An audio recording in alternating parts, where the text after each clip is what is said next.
All right now, Driver Dan at your service. If y'all get settled, we'll get going.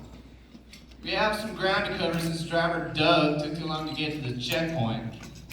Yeah, Rosie, giddy up. Giddy up, bah! Giddy up!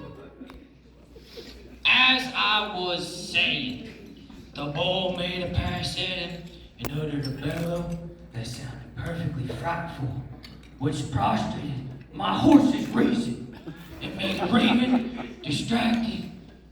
Hold up a minute. You're saying the bull charged you in Bemis. How does one make a distracted maniac out of one's horse? Yes, I'm saying the bull charged at him.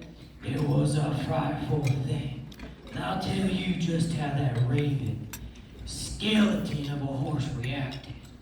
I wish I may die if my horse didn't stand on his head for a quarter of a minute and shed tears. He was absolutely out of his mind. He was, as sure as truth itself. What? Your horse stood on its head and cried? Why, I do declare, that is quite miraculous, sir, that a horse would shed tears. I do say, I have seen such miraculous things in my lifetime. Yes, such things among God's delightful creation. You know, within the kingdom, Animalia. That is to say, I have seen with my own eyes, my very own, Virginia Blossom, who is back east, where I'm traveling from. I do declare, she just adores eating coconuts. If that is not miraculous, I dare say, I do not know what is. My, sir.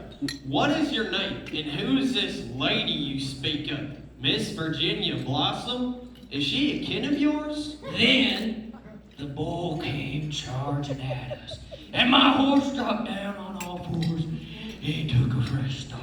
I am Mr. Eckert. It is a pleasure, sir, to make your fine acquaintance. And yes, why, Miss Virginia Blossom is my highly esteemed feline. Your cat. Why, yes, my cat, if you will. Then you ought to have seen that spider-legged old skeleton of a horse go. Virginia Blossom sure can go about quite quickly when she is chasing her very... And you ought to have seen the bull cut out after him, too. Oh, head down, tongue out, tail up, bellowing like a... Tongue out, you say? Why, Miss Virginia Blossom has the most interestingly textured tongue. Why, it almost feels like sandpaper, but it tickles so. That bull was actually mowing down the weeds and tearing up the earth and boosting them to sand like a whirlwind. By George, it was a hot race. I and the saddle were back on the run, and I had the bridle in my teeth and hold on to the pommel with both hands. You were riding your horse backwards? Passenger Bemis went on for the foreseeable future regarding his rear-facing ride on the rump of a horse, how they, traveling like the wind, passed a rabbit, a coyote, and even an antelope. Bemis was determined that he was then thrown some 400 yards into the air, only to land at the base of the only tree present within 9 counties adjacent, as any living creature could see with the naked eye. But mind you, that wasn't all he said. And the next second after that, I had hold of the bark with 4 sets of nails and my teeth. And the next second after that, I was astraddle of the main limb and blaspheming my luck that made my breath smell of brimstone. Breath that smells of coconuts is what I'm used to when it comes to my Hold on just a minute. You're telling me you were climbing the tree with your teeth. And hold on just another minute. Your fingers and toenails too? Why, yes, that's right. You know, that reminds me of a time Miss Virginia Blossom climbed a tree out back of my home. Why, yes, she's... As I was saying, I had the bull now. If he did not think of one thing, But that one thing I dreaded. I made up my mind in case he did do that one thing that I dreaded. It was a little over 40 feet from the ground from where I sat. So I cautiously unwound the lariat from the pommel of my saddle. Your saddle? Sir, are you to say that you took your saddle in the tree with you? Well, you know who can take things up in a tree with her? Take it up in that tree with me. Why, how you talk. Of course I didn't. No man or animal could do that. It fell in the tree when it came down. Ah, naturally. I would have paid good money to see that. What did you do next? Well, I unwound the lariat and fastened one end of it to the branch. It was the very best, green, rawhide, and capable of sustaining tongue. You know what resembles rawhide? Why, the very substance that makes the shell of a coconut. Why, Miss Virginia Blossom just simply loves I made a slip noose on the other end, and it hung down halfway to the ground. I said to myself, as long as he never thinks of that one thing that I dread, all right.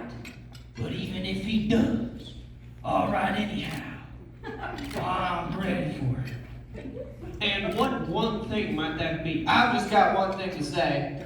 We're a few minutes out from our next stop. One thing! There's one thing I dread. It's the thought of Anyhow, don't you know that the very thing a man dreads is the one thing that always happens? For crying out loud! What one thing? Well, the one thing I dread is the thought of not seeing my sweet Miss Virginia Blossom again. Alas, I shall send for her when I get to my new destination out west. Presently, a thought came into the bull's eyes. I knew it. Huh. He had set his mind to do the one thing, and sure enough, he did. He started in to climb the tree. What? The bull? Of course. Who else? A cat can climb a tree! He, But a bull can't. he can't he? Since you know so much about it, did you ever see a bull try? No, I never dreamt of such a thing. Well then, what is the use of your talking that way? Because you never saw a thing done? Is that any reason why it can't be done? Well, alright. Go on. What did you do next? I saw her climbing the tree. I just couldn't wait to get her down. Higher and higher, hitched his foot over a stump of a limb, and looked up as much as to say, you are my meat friend. Miss Virginia Blossom loves meat. That bull climbed higher and higher, getting more excited the closer he got. He was within 10 feet of me. I took a long breath, and then I said, it is now or never. I never thought I'd miss her this much. Not now, anyway. I could just not. I had the coil of the lariat already. I paid it out slowly till it hung right over his head. All of a sudden, I let go of the slack, and the slip noose fell heavily around his neck. Quicker than lightning, I out with the alley and let him out in the face. Anyhow, I shinnied down the tree and shot for home.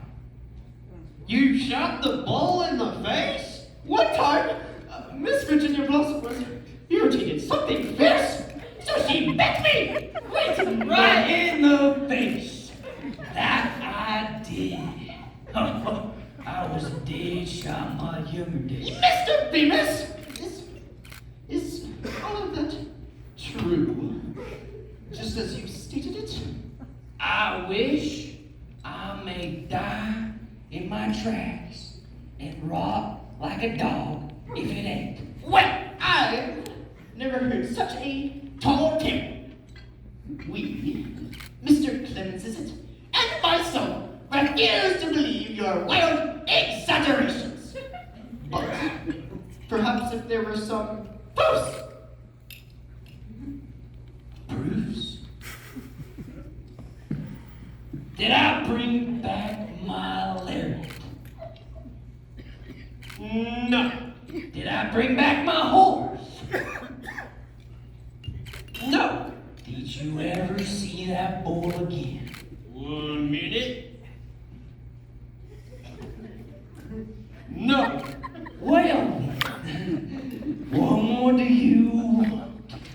I never saw anybody as particular as about that little thing like that. I made up my mind that if Bemis was not a liar, he only missed about the skin of his teeth. He and our other traveling companion, Mr. Hector, remind me greatly of each other. Each of them famous for the number, ingenuity, and imposing magnitude of their exaggeration. Oh, by the way, I came near forgetting. I've got a thing here to astonish you. Well, what? Out with it, this. Sir, do not interrupt a man as he speaks. How very rude! As I was saying, I have such a thing as neither you nor any other man ever heard of. Miss Virginia Blossom will eat coconuts! Yes, don't say. Darling green coconuts, mind you! Not only eat the meat, but to drink the milk.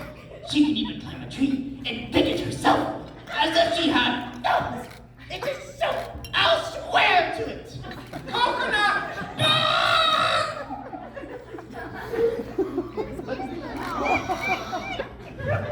Why, bless my soul, I never heard of such a thing. Ma'am, it's impossible.